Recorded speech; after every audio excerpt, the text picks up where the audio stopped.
ஓம் சாந்தி. October 27, 2025. காலை முரளி பாப்தாதா, மதுபன்.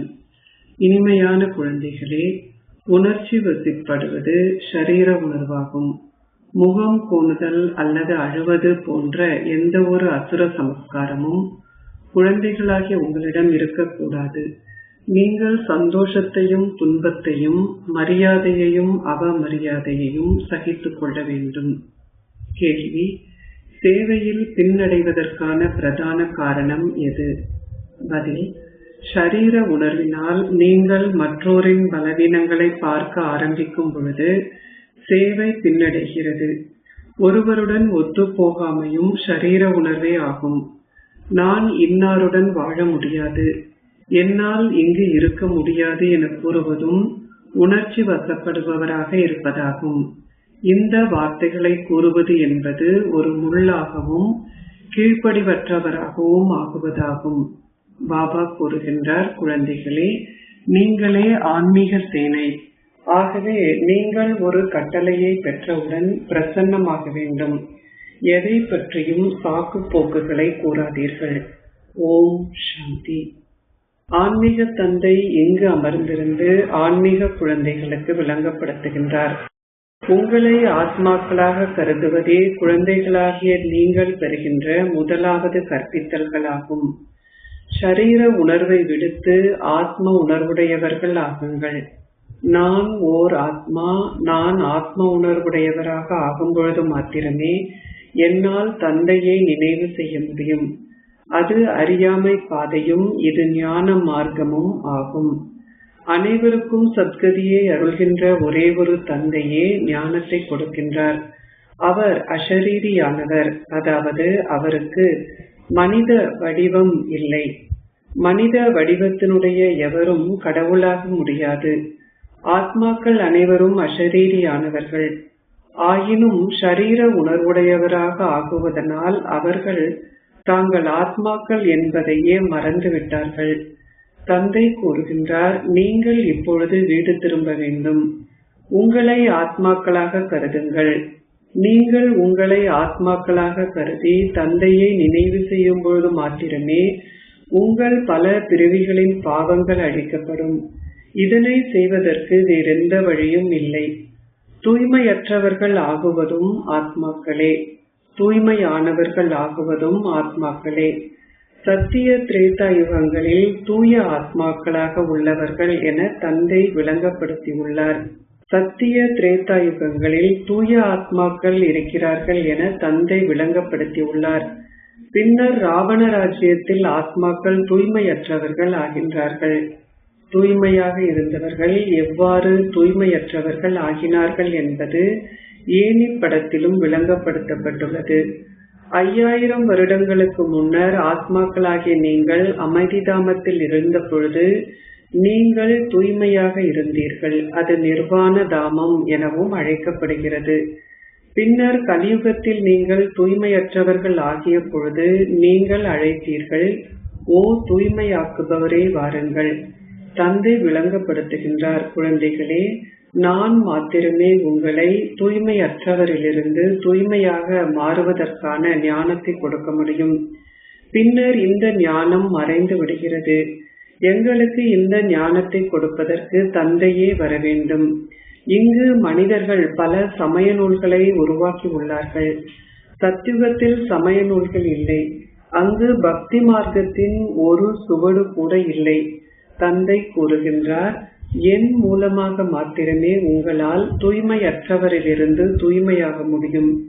நிச்சயமாக தூய உலகம் உருவாக்கப்பட வேண்டும். நான் வந்து குழந்தைகளாகிய உங்களுக்கு ராஜயோகத்தை கற்பிக்கின்றேன். நீங்கள் தெய்வீக குணங்களையும் கிரகிக்க வேண்டும். முகம் கோணுவது அல்லது அழுவது என்றால் அசுர சுபாவத்தை கொண்டிருப்பதாகும். தந்தை கூறுகின்றார், குழந்தைகளாகிய நீங்கள் சந்தோஷத்தையும் துன்பத்தையும் மரியாதையையும் அவமரியாதையையும் சகித்துக் கொள்ள வேண்டும். நீங்கள் அதிக அளவிற்கு உணர்ச்சி வசப்படுபவராக இருக்கக்கூடாது. என்னால் இந்த இடத்தில் இருக்க முடியாது என கூறுவதும் உணர்ச்சி வசப்படுபவராக இருப்பதாகும். இவரின் சுபாவம் இதை போன்றது, இவர் அதை போன்றவர் போன்ற அத்தகைய எந்த எண்ணங்களும் உங்களுக்கு இருக்கக்கூடாது. உங்கள் உதடுகளிலிருந்து சதா மலர்கள் மாத்திரமே வெளிப்பட வேண்டும். உங்கள் உதடுகளிலிருந்து முட்கள் வெடிப்படுவதை அனுமதிக்காதீர்கள். இருப்பினும் பல குழந்தைகள் தங்கள் உதடுகளிலிருந்து முட்கள் வெளிப்படுவதை அனுமதிக்கிறார்கள். ஒருவருடன் கோபப்படுவதும் ஒரு முள்ளாக இருப்பதாகும். பல குழந்தைகளால் ஒருவரோடு ஒருவர் ஒத்துப்போக இயலாதிருக்கிறது. ஷரீர உணர்வுடையவர்களாக இருக்கின்றது என்றால் அவர்கள் தொடர்ந்தும் மற்றவர்களின் பலவீனங்களை பார்க்கிறார்கள். இதனாலேயே அவர்களுடைய சொந்த பலவீனங்கள் அவர்களில் எஞ்சி உள்ளன. இதனாலேயே சேவை பின்னடைகிறது. இதுவும் நாடகத்திற்கு ஏற்ப நடைபெறுகிறது என்பதை பாபா புரிந்து கொள்கின்றார். ஒவ்வொருவரும் சீர்திருத்தப்பட வேண்டும். இராணுவம் யுத்தத்திற்கு செல்லும் பொழுது எதிரியுடன் சண்டையிடுவது அவர்களுடைய கடமையாகும். வெள்ளம் அல்லது சில குழப்பங்கள் ஏற்படும் பொழுதும் இராணுவம் அழைக்கப்படுகிறது. அப்பொழுது இராணுவம் கூலியாட்களின் வேலையை செய்ய ஆரம்பிக்கிறது.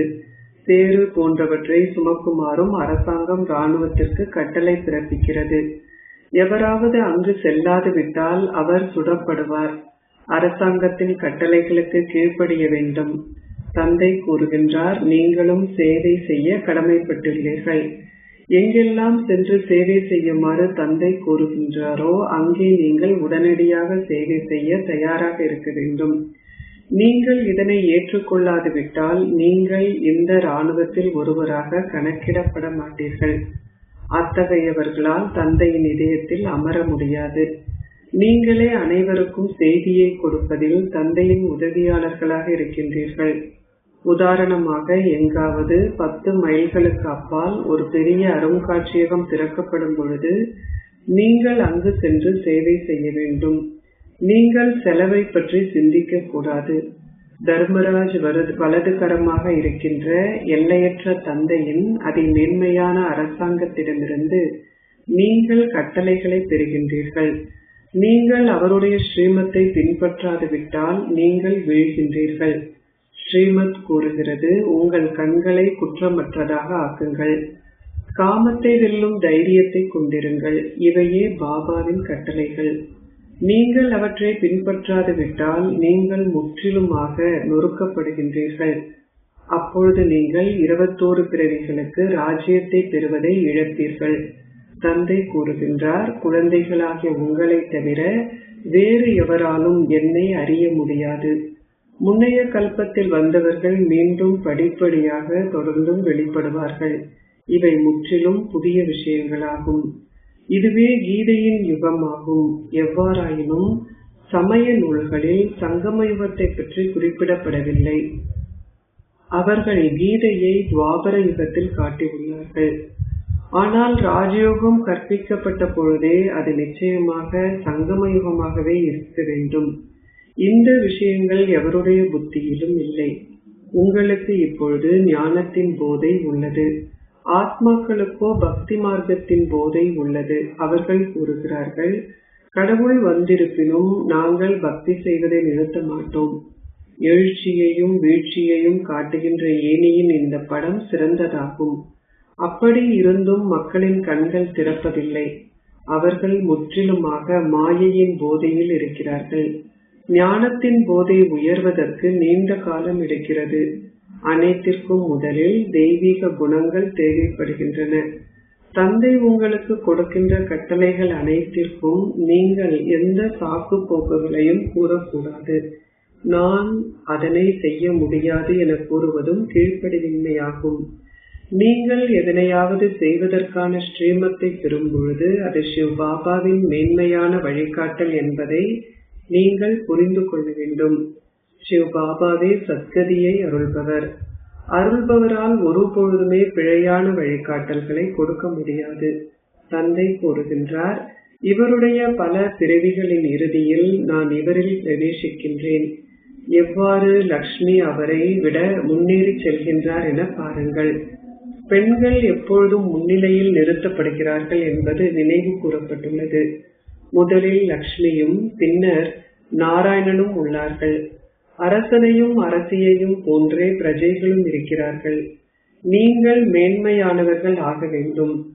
இப்பொழுது உலகம் முழுவதிலும் ராவண ராஜ்யமே உள்ளது. தங்களுக்கு கடவுளின் ராமரின் ராஜ்யம் வேண்டுமென அனைவரும் கூறுகிறார்கள். இப்பொழுது இது சங்கமயுகமாகும். இது லட்சுமி நாராயணனின் ராஜ்யமாக இருந்த பொழுது ராவண ராஜ்யம் இருக்கவில்லை. எவ்வாறு மாற்றம் இடம்பெற்றது என்பது எவருக்கும் தெரியாது. அனைவரும் கார் இருளில் இருக்கிறார்கள். இன்னமும் கலியுகம் தனது குழந்தை பருவத்திலும் தவழும் ஸ்திதியிலும் உள்ளது என அவர்கள் நினைக்கிறார்கள். ஆகவே மக்கள் மேலும் ஆழ்ந்த உறக்கத்தில் உறங்குகிறார்கள். ஆன்மீக தந்தை மாத்திரமே ஆத்மாக்களாகிய உங்களுக்கு ஆன்மீக ஞானத்தை கொடுக்கின்றார். அவர் உங்களுக்கு ராஜயோகத்தை கற்பிக்கின்றார். ஸ்ரீ கிருஷ்ணரை ஆன்மீக தந்தை என அழைக்க முடியாது. அவர் ஒருபொழுதும் கூற மாட்டார், ஓ ஆன்மீக குழந்தைகளே, நீங்கள் எழுதவும் வேண்டும். ஞானம் நிறைந்தவரான ஆன்மீக தந்தையே ஆன்மீக குழந்தைகளாகிய உங்களுக்கு ஆன்மீக ஞானத்தை கொடுக்கின்றார். தந்தை விளங்கப்படுத்துகின்றார். உலகில் மனிதர்கள் அனைவரும் ஷரீர உணர்வுடையவர்கள். தாங்கள் ஆத்மாக்கள் என்பது எவருக்கும் தெரியாது. தந்தை கூறுகின்றார், ஆத்மா எப்பொழுதுமே இரண்டர கலக்க முடியாது. தசேரா தீபாவளி என்றால் என்ன என்பது குழந்தைகளாகிய உங்களுக்கு விளங்கப்படுத்தப்பட்டுள்ளது. மக்கள் செய்கின்ற வழிபாடுகள் அனைத்தும் குருட்டு நம்பிக்கையாகும். அது பொம்மை விளையாட்டு என அழைக்கப்படுகிறது. அது கல்லை வழிபடுதல் எனவும் அழைக்கப்படுகிறது. நீங்கள் இப்பொழுது தெய்வீக புத்தி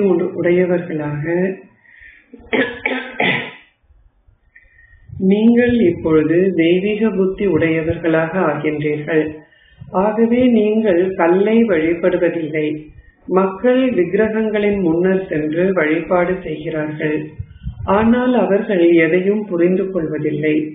கூறப்பட்டுள்ளது, ஞானம், வழிபாடு, விருப்பமின்மை. ஞானம் அரை கல்பத்திற்கு நீடிக்கிறது. பின்னர் வழிபாடு ஆரம்பமாகிறது. நீங்கள் இப்பொழுது ஞானத்தை பெறுகின்றீர்கள். ஆகவே பக்தியில் விருப்பமின்மை உள்ளது. இவ்வுலகம் மாறுகிறது. கலியுகத்தில் பக்தி உள்ளது. சத்யுகத்தில் பக்தி இல்லை. அங்கு அனைவரும் பூஜிக்க தகுதி வாய்ந்தவர்கள் ஆவார்கள். தந்தை கேட்கின்றார், குழந்தைகளே, நீங்கள் ஏன் வழிபாடு செய்கின்றீர்கள்? அரை கல்பமாக நீங்கள் தரையில் உங்கள் நெற்றியை தேய்த்து உங்கள் பணம் அனைத்தையும் செலவழித்து விட்டதுடன் எதையும் அடையவும் இல்லை. மாயை உங்களை மிகவும் ஏழ்மையாக்கிவிட்டாள். அனைவருடைய புத்தியையும் சரியாக்குவதற்காக தந்தை இப்பொழுது வந்துவிட்டார். இப்பொழுது ஐரோப்பியர்களில் சிலரும் படிப்படியாக புரிந்து கொள்ள ஆரம்பித்து விட்டார்கள். பாரத மக்கள் முற்றிலுமாக தூய்மையற்றவர்கள் ஆகிவிட்டார்கள் என பாபா விளங்கப்படுத்தியுள்ளார். மற்ற சமயத்தவர்கள் தாமாகவே வருகிறார்கள். ஆகவே அவர்கள் குறைந்த அளவு சந்தோஷத்தையும் குறைந்த அளவு துன்பத்தையுமே அனுபவம் செய்கிறார்கள். பாரத மக்கள் பெருமளவு சந்தோஷத்தையும் பெருமளவு துன்பத்தையும் அனுபவம் செய்கிறார்கள். ஆரம்பத்தில் அவர்கள் மிகவும் செல்வந்தர்களாக இருக்கிறார்கள். அவர்கள் உலக அதிபதிகளாக இருக்கிறார்கள். மற்ற சமயத்தவர்கள் முதலில் செல்வந்தர்களாக இருக்கவில்லை. தங்களுடைய சமயம் விரிவடைந்த பின்னரே அவர்கள் படிப்படியாக செல்வந்தர்கள் ஆகினார்கள். பாரதம் இப்பொழுது அனைத்திலும் ஏழ்மையாகிவிட்டது. பாரதத்திலேயே குருட்டு நம்பிக்கை உடையவர்கள் இருக்கிறார்கள். இதுவும் நாடகத்தில் ஏற்கனவே நிச்சயிக்கப்பட்டுள்ளது. தந்தை கூறுகின்றார், நான் சொர்க்கமாக மாற்றியது இப்பொழுது நரகமாக மாறிவிட்டது. இங்குள்ள மக்கள் குரங்கு புத்தியை உடையவர்கள் ஆகிவிட்டார்கள். அவர்களை ஓர் ஆலயத்தில் அமர்த்துவதற்கு தகுதியானவர்களாக ஆக்குவதற்கே நான் வருகின்றேன். விகாரங்கள் மிகவும் வலிமையானவை. அதிக அளவு கோபம் உள்ளது. உங்களுக்கு கோபம் இருக்கக்கூடாது. முற்றிலும் இனிமையானவராகவும் அமைதி நிறைந்தவராகவும் ஆகுங்கள். மிக மிக மிக இனிமையானவர்கள் ஆகுங்கள். ஓர் ராஜ அந்தஸ்தை பெறுவதற்கு பல மில்லியன் கணக்கானோரில் ஒரு கைப்பிடி அளவினரே வெளிப்படுவார்கள் என்பதும் உங்களுக்கு தெரியும்.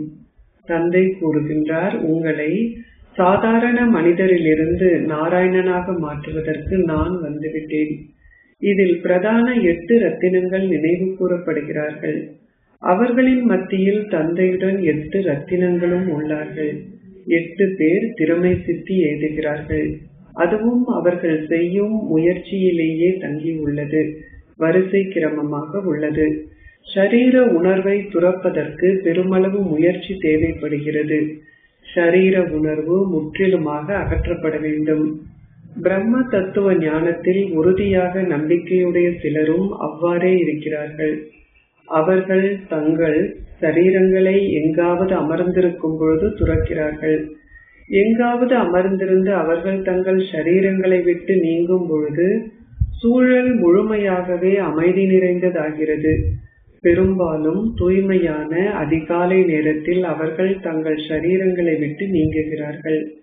இரவில் மனிதர்கள் அழுக்கான செயல்களை செய்கிறார்கள். காலையில் குளித்த பின்னர் அவர்கள் கடவுளை நினைவு செய்ய ஆரம்பித்து அவரை வழிபடுகிறார்கள். தந்தை தொடர்ந்தும் அனைத்து விஷயங்களையும் விளங்கப்படுத்துகிறார். கண்காட்சிகள் போன்றவற்றில் அனைத்திற்கும் முதலில் ஆல்பாவின் அறிமுகத்தை கொடுங்கள். முதலில் ஆல்பாவும் பின்னர் ராஜ்யமாகிய பீட்டாவும். தந்தை ஒரே ஒருவரே. அவர் அஷரீரியானவர். படைப்பவராகிய தந்தை இங்கு அமர்ந்திருந்து உங்களுக்கு படைப்பின் ஆரம்பம், மத்தியமம், இறுதியின் ஞானத்தை கொடுக்கின்றார். அதே தந்தையே கூறுகின்றார், சதா என்னை மாத்திரம் நினைவு செய்யுங்கள். ஷரீர உறவுகள் அனைத்தையும் துறந்து விடுங்கள். உங்களை ஓர் ஆத்மாவாக கருதி சதா என்னை மாத்திரம் நினைவு செய்யுங்கள். நீங்கள் அவர்களுக்கு தந்தையின் அறிமுகத்தை கொடுக்கும் பொழுது கேள்விகளை கேட்கின்ற தைரியம் எவருக்கும் இருக்காது. அவர்கள் தந்தையில் நம்பிக்கை வைத்ததும் அவர்களிடம் கூறுங்கள், இவ்வாறே நாங்கள் 84 பிறவிகளை எடுக்கின்றோம். அவர்கள் சக்கரத்தையும் தந்தையையும் புரிந்து கொண்டதும் அவர்களுக்கு எந்த கேள்விகளும் எழ முடியாது. நீங்கள் முதலில் அவர்களுக்கு தந்தையின் அறிமுகத்தை கொடுக்காமல் தொடர்ந்தும் பேசி அவர்களுக்கு ஞானத்தை கொடுக்கும் பொழுது நீங்கள் பெருமளவு நேரத்தை வீணாக்குவதுடன் உங்கள் தொண்டையும் வற்றி விடுகிறது. அனைத்திற்கும் முதலில் ஆல்பா என்னும் விஷயத்தை எடுத்துக் கொள்ளுங்கள். நீங்கள் தொடர்ந்தும் பேசும் பொழுது அவர்களால் எதையும் புரிந்து கொள்ள இயலாதிருக்கும். அவர்களுடன் அமர்ந்திருந்து மிகவும் மெதுவாக ஒரு எளிமையான முறையில் விளங்கப்படுத்துங்கள். ஆத்ம உணர்வுடையவர்களால் நன்றாக புரிந்து கொள்ள முடியும். நன்றாக விளங்கப்படுத்துபவர்கள் பெரிய அருங்காட்சியகங்களில் உதவி செய்ய வேண்டும். சில நாட்களுக்கு உங்கள் நிலையத்தை விட்டு சென்று அவர்களுக்கு உதவி செய்யுங்கள். நீங்கள் இல்லாத பொழுது நிலையத்தை பராமரிப்பதற்கு சிலரை நியமியுங்கள். நீங்கள் உங்களை போன்றும் நிலையத்தை பராமரிப்பதற்கு தகுதி வாய்ந்தவராகவும் எவரையாவது தயார்படுத்தாது விட்டால் உங்களால் பயனில்லை எனவும் நீங்கள் சேவை செய்யவில்லை எனவும் தந்தை நினைப்பார். சில குழந்தைகள் பாபாவுக்கு எழுதி கூறுகிறார்கள், நான் எவ்வாறு இந்த சேவையை விட்டு அங்கு செல்ல முடியும்? ஒரு கண்காட்சி நடக்கும் குறிப்பிட்ட இடத்திற்கு சென்று சேவை செய்யுமாறு தந்தை உங்களுக்கு கட்டளை இடுகின்றார். நிலையத்தை பராமரிப்பதற்கு தகுதியானவராக நீங்கள் எவரையாவது நியமனம் செய்யாது விட்டால் உங்களால் என்ன பயன் உள்ளது? பாபா உங்களுக்கு கட்டளை இட்டுள்ளார். ஆகவே நீங்கள் அங்கு விரைவாக ஓடிச் செல்ல வேண்டும். அத்தகைய ஆசிரியர்கள் மகாரதிகள் என அழைக்கப்படுகிறார்கள். மற்ற அனைவரும் குதிரைப்படையும் காலாட்படையும் ஆவார்கள். அனைவரும் சேவையில் உதவி செய்ய வேண்டும். நீங்கள் இத்தனை வருடங்களில் எவரையாவது உங்களை போன்று ஆக்காது இருந்து விட்டால் நீங்கள் என்ன செய்து கொண்டிருக்கிறீர்கள்? நீண்ட காலத்தின் பின்னர் நீங்கள் எவரையாவது நிலையத்தை பராமரிக்க கூடிய ஒரு தூதுவராக ஆக்கவில்லையா? இங்கு பல்வேறு விதமான மக்களும் வருகிறார்கள். ஆகவே எவ்வாறு அவர்களுடன் பேசுவது என அறியும் விவேகம் உங்களுக்கு இருக்க வேண்டும். நீங்கள் நிச்சயமாக ஒவ்வொரு நாளும் முரளியை கேட்க வேண்டும். நீங்கள் முரளியை கேட்காது விட்டால் நீங்கள் சமூகமளிக்கவில்லை என்றே பதிவு செய்யப்படுவீர்கள். குழந்தைகளாகிய நீங்கள் முழு உலகையும் முற்றுகையிட வேண்டும். குழந்தைகளாகிய நீங்கள் முழு உலகிற்கும் சேவை செய்கிறீர்கள். தூய்மையற்ற உலகை தூய்மையாக்குவது என்றால் முற்றுகையிடுவதாகும். அனைவருக்கும் முக்தி தாமத்திற்கும் ஜீவன் முக்தி தாமத்திற்குமான பாதையை காட்டி அவர்களை துன்பத்திலிருந்து விடுவியுங்கள்.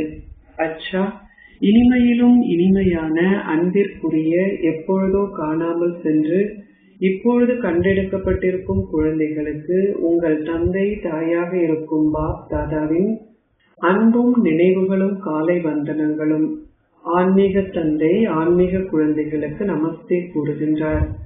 ஆன்மீக குழந்தைகள் ஆன்மீக தந்தைக்கு நமஸ்தே கூறுகின்றோம். தாரணைக்குரிய சாரம் 1. அமைதி நிறைந்தவர்களாகவும் மிக மிக மிக இனிமையானவர்களாகவும் ஆகுங்கள். ஒருபொழுதும் கோபப்படாதீர்கள். உங்கள் கண்களை முற்றிலும் குற்றமற்றதாக ஆக்குங்கள். 2. தந்தையின் கட்டளைக்கு உடனடியாக கீழ்ப்படியுங்கள். முழு உலகையும் தூய்மையற்றதிலிருந்து தூய்மையானதாக ஆக்கும் சேவையை செய்யுங்கள். அதாவது அதனை முற்றுகையிடுங்கள். ஆசீர்வாதம். தந்தையை நினைவு செய்வதன் மூலம் மகா வீரர்களிலிருந்து திருப்தியற்ற சூழ்நிலைகளில் சந்தோஷத்தையும் திருப்தியையும் அனுபவம் செய்வீர்களாக. சதா தந்தையின் நினைவில் நிலைத்திருப்பவர்கள் ஒவ்வொரு சூழ்நிலையிலும் திருப்தியாக இருக்கிறார்கள். இது ஏனெனில் இந்த ஞானத்தின் சக்தியின் அடிப்படையில் மலை போன்றதோ பெரியதோர் சூழ்நிலையும் கடுகை போன்றே அனுபவம் செய்யப்படும். கடுகு என்றால் எதுவும் அல்ல என்று அர்த்தமாகும். திருப்தியற்ற சூழ்நிலையிலோ அல்லது துன்பம் ஆன சூழ்நிலையிலோ நீங்கள் சந்தோஷமான ஸ்திதியை அனுபவம் செய்தால் நீங்கள் மகாவீர் என்று அழைக்கப்படுவீர்கள். என்ன நடந்தாலும் எதுவும் புதிதல்ல என்பதுடன் தந்தையின் விழிப்புணர்வையும் கொண்டிருக்கும் பொழுது நீங்கள் நிலையான ஸ்திரமான ஸ்திதியை கொண்டிருக்க முடியும். எவ்விதமான துன்ப அலைகளோ அல்லது அமைதியின்மையோ உங்களிடம் வர முடியாது. ஸ்லோகம். சதா உங்களுடைய தெய்வீக வடிவத்தை உங்கள் விழிப்புணர்வில் வைத்திருந்தால் உங்களை எவராலுமே வீணான வடிவில் பார்க்க முடியாது. அவ்யக்த இஷாரா. தனக்காகவும் மற்ற அனைவருக்காகவும் உங்கள் மனதின் மூலமாக யோக சக்திகளை பரிசோதனை செய்யுங்கள். மின்சாரம், அதாவது மின் விளக்கு விஞ்ஞான சக்தியினால் பரிசோதனை செய்வதற்கு அடிப்படையாக உள்ளது. ஒரு கணினி சக்தி என கருதப்படுகிறது, ஆனால் அதற்கு ஒளியே அடிப்படையாக உள்ளது. அவ்வாறாகவே உங்களுடைய மௌன சக்திக்கும் ஒளியே அடிப்படையாக உள்ளது. பௌதீக ஒளியின் மூலம் பல வகையான பரிசோதனைகளை நடைமுறையில் செய்து காட்ட முடியும். அவ்வாறாக உங்களிடமுள்ள அழியாத கடவுளின் ஒளியாலும் ஆத்மாவான உங்கள் ஒளியாலும் உங்களுடைய நடைமுறை ஸ்திதியின் ஒளியாலும் எதனை உங்களால் பரிசோதனை செய்ய முடியாது? ஓம் சாந்தி.